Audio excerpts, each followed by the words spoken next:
todos sabemos que la cosa está que arde allá en los Estados Unidos, pues por todo este tema del racismo y la violencia que las policías locales de aquel país ejercen contra las minorías, específicamente los afrodescendientes. Y esto ha tenido un impacto, todas las protestas y todas las actividades que han realizado ciudadanos organizados para denunciar esta violencia racista, pues también ya han afectado y de alguna manera han merecido una respuesta de las principales empresas de la internet allá en los Estados Unidos. Y por supuesto que en el centro de este acalorado debate están principalmente Twitter y Facebook como dos polos, pues yo creo que sí, ya francamente opuestos. Muchos pensamos que lo que está haciendo la gente de Twitter, en especial su fundador Jack Dorsey, tiene mucho valor, tiene mucho mérito. Ponerle un freno a Donald Trump y decirle esto no está permitido en nuestra plataforma. Y específicamente después del merequetengue que ocurrió la semana pasada, cuando Twitter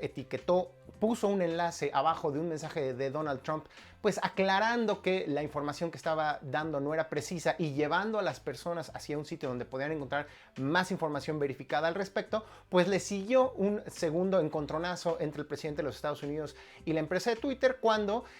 pues el presidente, ya que había estallado esta reacción por el asesinato por parte de policías de un ciudadano afroamericano, cuando empezaron a darse estas protestas y la gente salió a las calles, pues en un tuit Donald Trump sugirió algo así que como cuando empiezan los saqueos, empiezan la lluvia de balas, sugiriendo que era momento de que los gobiernos locales sacaran a sus fuerzas armadas para reprimir a los manifestantes, que en muchos casos estaban haciéndolo de manera totalmente pacífica. Por lo tanto, Twitter decidió etiquetar y ponerle un enlace a este mensaje advirtiendo que se trataba de lo que conoceríamos coloquialmente aquí en México, o en términos más bien legales, como apología a la violencia. Es decir, una glorificación de la violencia, es el término que utilizan en los Estados Unidos, un llamado que se podía interpretar para que otros ejercieran la violencia sobre ciudadanos estadounidenses, lo cual por supuesto causó una indignación en todo ese país y para algunos un reconocimiento a lo que hizo la gente de Twitter. Sin embargo, Facebook no actuó definitivamente de la misma manera,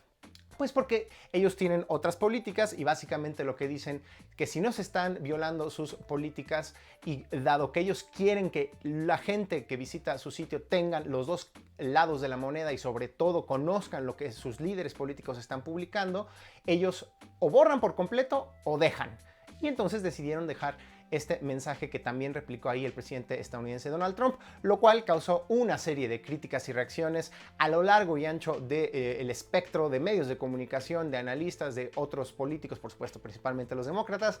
pero también dentro del mismo Facebook. De hecho, algunos dicen este es el episodio de mayor rebeldía dentro de la red social de la cual se tenga memoria, ya que los empleados de Facebook decidieron unirse a las protestas y hacer una especie de marcha virtual. Obviamente, dadas las medidas de contingencia por la pandemia, no se puede salir a marchar, que es lo que hubieran hecho los empleados, levantarse de sus escritorios y salir a la calle para protestar en contra de la violencia racial. Así que decidieron hacerlo de manera virtual. En sus calendarios, obviamente ellos siguen trabajando a distancia en Facebook, decidieron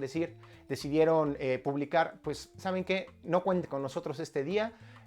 no vamos a estar disponibles para ningún tema relacionado con trabajo porque estamos en desacuerdo con la violencia racial, y muchos de ellos comenzaron públicamente a exponer su desacuerdo con estas políticas de Facebook y con la justificación de su fundador,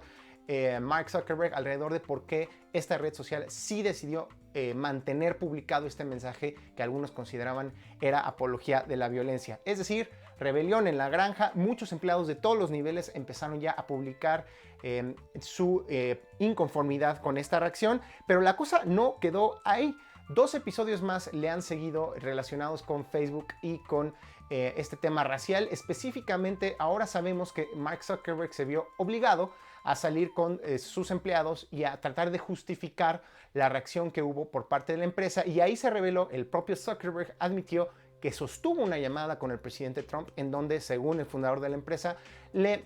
transmitió que no estaba de acuerdo con las formas, con el lenguaje utilizado por el presidente, pero que Facebook creía que era pertinente que el público estadounidense supiera lo que estaba diciendo el presidente y por lo tanto mantuvieron el mensaje. Pero ya de entrada ahí, pues muchos levantaron la ceja de, oye, ¿cómo que recibiste una llamada de Donald Trump? ¿Qué significa que Donald Trump esté en una confrontación directa con Jack Dorsey, con la gente de Twitter, pero pueda levantar el auricular y llamarle como si fuera su compadre a Mark Zuckerberg. A muchos les parece eso ya una situación que raya en lo incómodo, y también salió a colación pues que muchos empleados se quejan de lo que ocurrió entre Mark Zuckerberg, que también tuvo una reunión con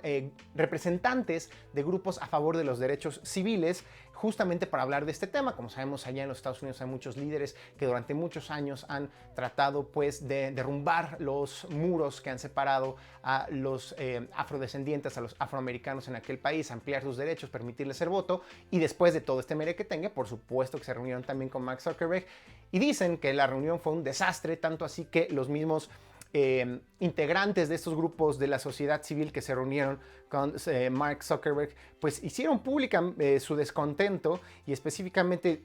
externaron pues que Mark Zuckerberg no entiende, no termina por entender pues justamente este tema de los derechos civiles. Específicamente, dicen ellos, Mark Zuckerberg se rehúsa a reconocer cómo Facebook está sirviendo como medio para que Donald Trump llame a la violencia contra los protestantes. La cosa está que arde en Estados Unidos, y creo que lo importante es reconocer que esto tiene consecuencias en el actuar de las más importantes empresas de redes sociales en Estados Unidos, porque lo que se está discutiendo en el fondo es la libertad de expresión y el papel que tienen los gobernantes al momento de salir, dar la cara, abrir la boca e informar, o en todo caso desinformar a la ciudadanía. Esto va para largo y seguiremos, por supuesto, que en este espacio hablando sobre lo que ocurre allá en los Estados Unidos y cómo nos puede llegar a impactar aquí en México y en el resto del mundo. Y bueno, obviamente Facebook no ha sido la única empresa que ha reaccionado en torno a pues este escándalo por la violencia racial ejercida por los policías allá en los Estados Unidos, y hay otras empresas que se han sensibilizado alrededor del tema. El caso creo que más destacado, además de Twitter, desde luego es Snapchat. Su fundador dio a conocer a través de un comunicado de prensa que ellos van a dejar de destacar la cuenta del presidente Donald Trump en su sección Discover. Si ustedes han usado recientemente Snapchat, sabrán que hay una sección en su aplicación, después de deslizar hacia la derecha, en donde encontramos cuentas de famosos, de medios de comunicación que ofrecen un cierto contenido un poco más curado, y obviamente al tratarse de los representantes más altos del gobierno estadounidense, el presidente Donald Trump estaba destacado ahí para el territorio norteamericano, estadounidense. Podíamos encontrar ahí los mensajes que su equipo de prensa subía a su cuenta de Snapchat. No más, la gente de Snapchat también quiere poner un ejemplo, un precedente, y están diciendo: el presidente tiene derecho de seguir subiendo contenido en nuestra red social, pero nosotros tenemos el derecho de decir: no vamos a permitir que este discurso tan provocador del presidente sea, digamos, destacado en nuestra red social y sea fácilmente encontrado por las personas. Es una de las empresas que deciden ponerle un alto, así como Twitter, al presidente Trump, como les decía, en contraste con Facebook, que pues le recibe las llamadas. Ya veremos, los mismos empleados de Facebook creo que son clave si reaccionan y ponen un hasta aquí, poniendo como ejemplo lo que están haciendo empresas como Snapchat y Twitter. Y una empresa más que también reaccionó fue ni más ni menos que Grindr, esta red social o aplicación de citas muy popular y especialmente diseñada para la comunidad LGBTI en todo el mundo. Sabemos que pues hay muchos que lo utilizan para encontrarse con personas e iniciar relaciones, pero una de las cosas que la distinguía de otras aplicaciones de citas es que permitía filtrar a través de una serie de, digamos, rasgos, como por supuesto que eran la ubicación, la edad, pero también lo que vulgarmente se conoce como raza, un concepto que muchos consideran está absolutamente rebasado y que ya no se debe permitir su uso, porque como tal no existen las razas. Existirán en todo caso colores de piel, pero no podemos clasificar a las personas simplemente por su color de piel, dado que son muchos otros factores lo que nos distingue y nos diferencia de los demás. Y pues obviamente, a partir de lo que está sucediendo en aquel país, muchos de los usuarios de esta red de citas dijeron: oigan, esto no nos late, más aún después de que la propia cuenta de Twitter y de redes sociales de esta aplicación pues se trató de solidarizar con todo este movimiento. Muchos reaccionaron y dijeron: oigan, no sean hipócritas, ustedes permiten segmentar, separar y de alguna manera están pues dándole mayor visibilidad a este tema de la separación racial por medio de estos filtros que operan en su plataforma. Es momento de que dejen atrás esa segmentación, y la gente de Grindr respondió: tienen razón, vamos a quitar esa característica en la siguiente versión de nuestra aplicación. Ya veremos, como les decía, cómo todas estas situaciones tienen un impacto real con la relación que tenemos con la tecnología. Es decir, cambian las plataformas, cambian sus reglas, cambian sus protocolos e inclusive pueden cambiar sus objetivos debido a la reacción que está teniendo allá el pueblo estadounidense. Muy interesante lo que hace la gente de Grindr. Y ya que estamos hablando de estos temas truculentos, pues también en México hay problemas serios relacionados con la privacidad de las personas, pero que tienen que ver con nuestro propio gobierno. Resulta que la organización de periodismo Poder lanzó una investigación que se publicó en distintos medios, incluido el Washington Post, que habla sobre la cantidad de antenas falsas que existe en buena parte de países de América Latina. Es decir, son equipos tecnológicos conocidos entre las empresas que los vendes como EMS Catcher, que se hacen pasar por antenas de telecomunicaciones similares a las que pueden tener aquí empresas proveedoras del servicio de internet y de telefonía móvil, y que por lo tanto reciben conexiones de personas que están en esa zona y que son capaces de interceptar sus conversaciones e inclusive el tráfico de datos. Pues ¿para qué? Para tener un registro y para pasárselos, en este caso, muy probablemente a organizaciones de gobierno, pues para que hagan esto que se conoce como espionaje. Lo grave es que hicieron una investigación que reveló que aún en la administración de Andrés Manuel López Obrador, pero también del anterior presidente Enrique Peña Nieto, se han detectado contratos con subsidiarias de la principal fabricante de este tipo de antenas EMS Catchers,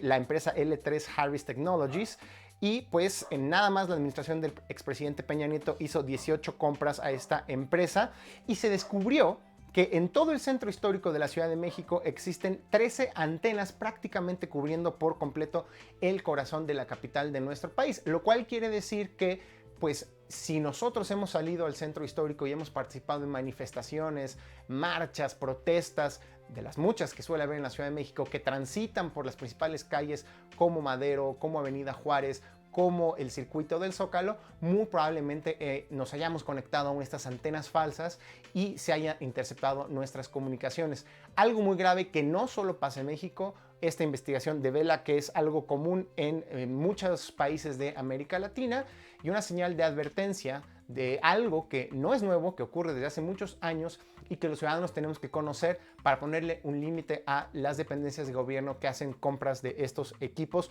por supuesto escudados bajo el tema de la seguridad, el combate al crimen organizado. Y pues disfrútenme porque en poquito tiempo seguramente ya no van a escuchar mi linda voz porque se viene una revolución en términos de la automatización y la creación de contenido por parte de inteligencias artificiales. Y el ejemplo de esto es ni más ni menos lo que sucedió con Microsoft, quien allá en el Reino Unido pues básicamente decidió despedir a alrededor de 27 personas que trabajaban en su sitio MSN y también publicando noticias en su navegador Edge. Eran personas de carne y hueso que hacían un trabajo principalmente de curaduría, es decir, de buscar información noticiosa relevante, ponerla en el navegador Edge y también en el sitio de Microsoft MSN para el público británico. Pues les dieron cuello porque ya va a empezar a utilizar Microsoft inteligencia artificial o coloquialmente como lo conocemos,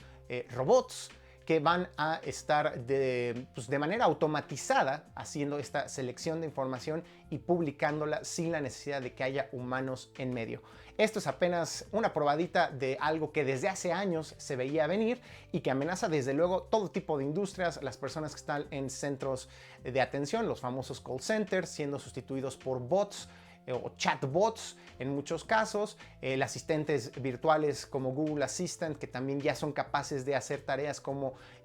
sacar una cita en el dentista, en una estética, en un restaurante, y por supuesto también los medios de comunicación. Ya teníamos también otras agencias de noticias que estaban utilizando software de inteligencia artificial para sacar datos, por ejemplo, de un partido de fútbol y automáticamente redactar una nota como si lo hubiera hecho un humano narrando todo lo que ocurrió en un partido. Pues ahora nos está tocando a nosotros, a la gente de medios. Ojalá nadie tenga la misma linda voz que yo tengo y me corran en un ratito más porque un robot está haciendo mi chamba, pero eso ya es una realidad en el Reino Unido y con el sitio MSN de Microsoft.